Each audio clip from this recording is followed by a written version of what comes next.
Assalamualaikum warahmatullahi wabarakatuh. Berjumpa kembali dengan pembelajaran kita kali ini. Tema 8, subtema 3, mata pelajaran Bahasa Indonesia dengan pokok bahasan tokoh pada teks fiksi. Namun sebelum saya mulai kegiatan pembelajaran kali ini, marilah kita berdoa kepada Allah Subhanahu wa taala agar materi yang saya sampaikan bisa bermanfaat bagi kalian semua. Selamat menyaksikan. Sebelumnya, mari kita mengingat kembali tentang cerita fiksi. Cerita fiksi adalah cerita rekaan. Isi cerita fiksi dibuat berdasarkan hasil olahan imajinasi atau daya pikir pengarangnya secara artistik dan intens.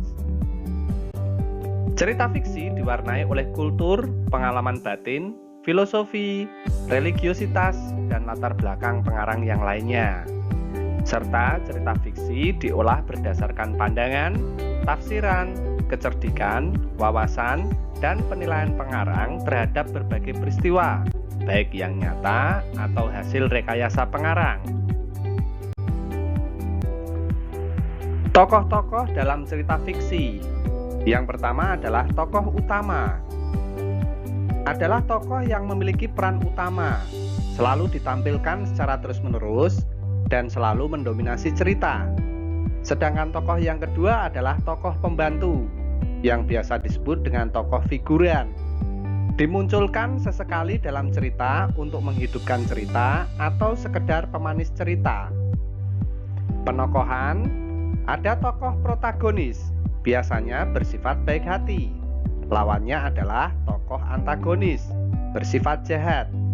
Ada lagi tokoh tritagonis, yaitu tokoh yang biasanya sebagai penengah dan tidak memihak. Membandingkan watak setiap tokoh.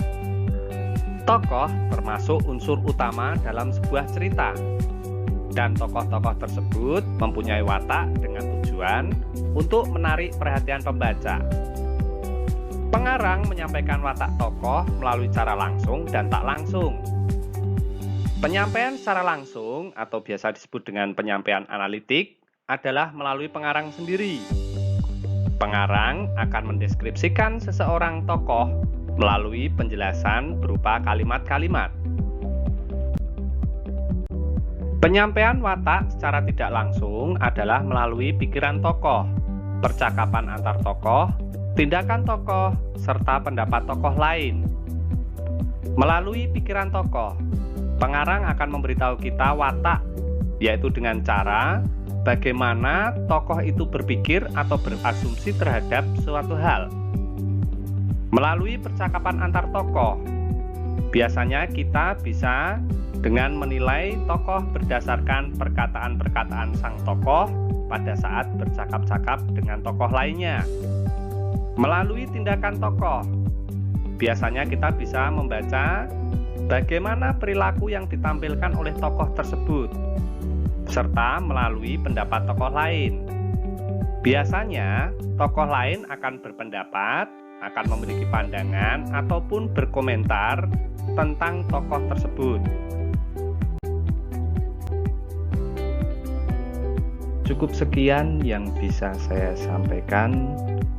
Semoga bermanfaat bagi kalian semua. Terima kasih telah menonton sampai akhir. Sampai jumpa pada pembelajaran berikutnya. Wassalamualaikum warahmatullahi wabarakatuh.